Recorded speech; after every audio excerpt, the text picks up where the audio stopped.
It is day 30 of 50 days of fitness. And so I guess I was going to start out. I had another surprise on the scale this morning. Stepped on the scale and it said I was 200 pounds. So like a 3-pound drop overnight, which, to be honest, I don't really expect that to stay there. I mean, even though I do kind of want to get, I want to get down below 200. I think if I could get between 190 and 195, that would probably be just about perfect, somewhere in there. And then at that point, once we're through with this, I'll probably change the workout regimen and see if I can start working on maybe gaining some of that back, but having it with like trying to rebuild my muscle mass that I've lost over these last 5 years. But that's another topic. We'll do that another day. The official was 200 this morning. I suspect that I'm dehydrated or something this morning, and that was the reason for the drop. So I'm not going to panic if I'm back up at 203 tomorrow or whatever. But that's the weigh-in.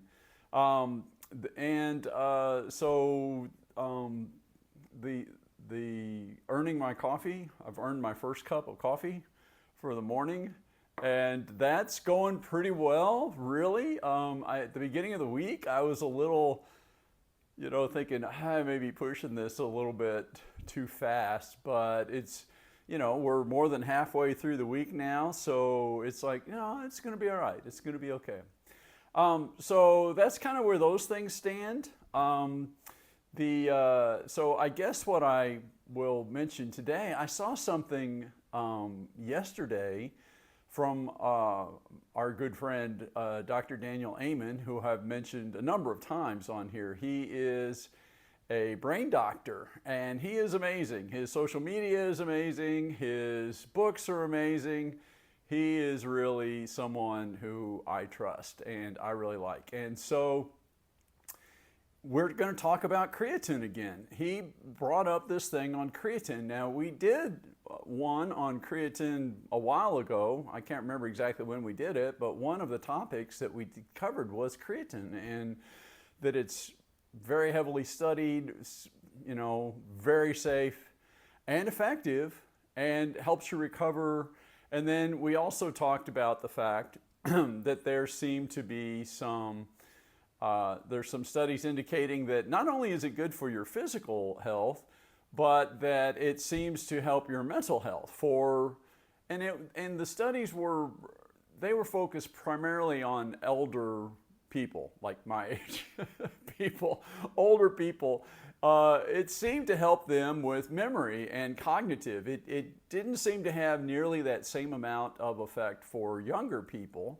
But for that, well, here's the kicker. This is something that Dr. Amen brought up yesterday. There's a new study, double-blind randomized study, which sounds, like they covered all the bases with creatine on taking creatine and depression.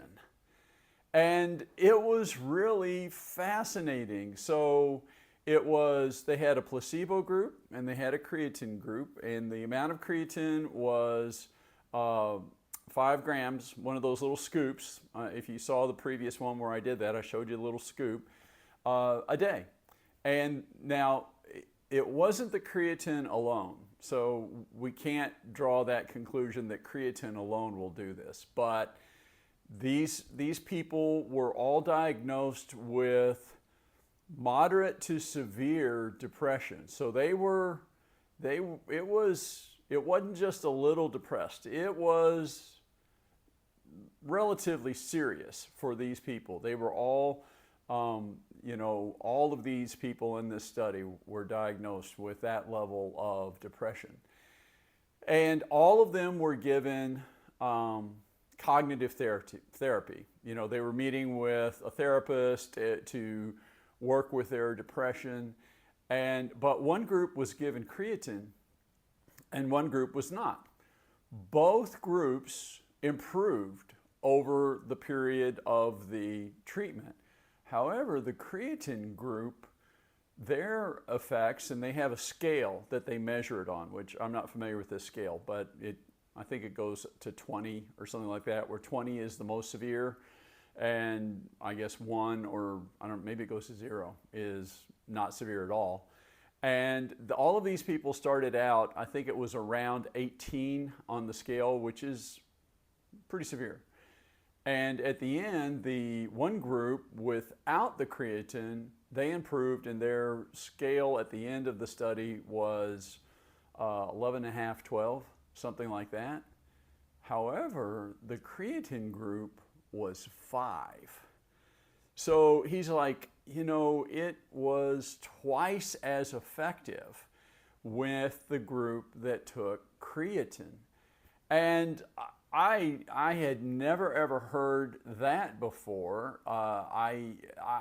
It was amazing to me.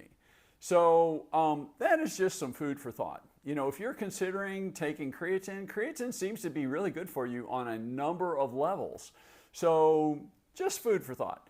Creatine might be something that you might want to add to your supplements that you're taking. And I guess we'll talk more about supplements. I've been kind of talking about a few. We've talked about protein, we've talked about creatine. There's some other ones that are, if you're not taking a vitamin, I think I've said this before, it is really good to get a vitamin, especially like if you are like we are right now, or like I am right now, on a sugar fast, and you have a very restricted diet right now. It's pretty easy to be not getting all of the vitamins and things that you need, especially if you're doing that. So a daily vitamin is a good thing. And so anyway, I just thought that was fascinating. You might really give some thought to creatine. Creatine seems to be good for us on a number of different levels. So, well, here we are, day 30, and we are 60% through our 50-day challenge here. We'll wait for the official weigh-in next Tuesday to see where I am at that time. But it is funny because I don't know about you, but some of the stuff, it just seems to be going so slow, and it would be so easy to quit. But when I think about it, it's like, 30 days, there's been a lot of change in 30 days here. So, and when you think about it in those terms, 30 days is not that long. So, but we still have 20 days to go. And that's it, my friends. Kind of rambling today, I guess, but just wanted to cover that, and hope you're having a great day. If you enjoy these, maybe you can give me a like, or maybe share it with a friend. Maybe follow along. We are going to be doing 50-day challenges. We finished one before this, 50 Days of Trash, which that's a pretty good one. I think a lot of people like that one. And we're doing 50 Days of Fitness now. And when we're done here, we're going to start another 50-day challenge, which I haven't decided yet what that is. I have several possibilities, but I'm not exactly sure. And one of the things that's coming up here, which I kind of knew, but it just makes it real when you're doing it, is realizing that some of these things are maybe great challenges, but they're not necessarily something easy to do as a video. And so that's one of the things I'm having to reassess. It's like, if I did do that, how would I even make that work? So cross your fingers for me. I'm learning all of this stuff. But we're going to wrap it up. Have a great day, and I hope to see you tomorrow for day 31 of 50 Days of Fitness. Take care, my friends.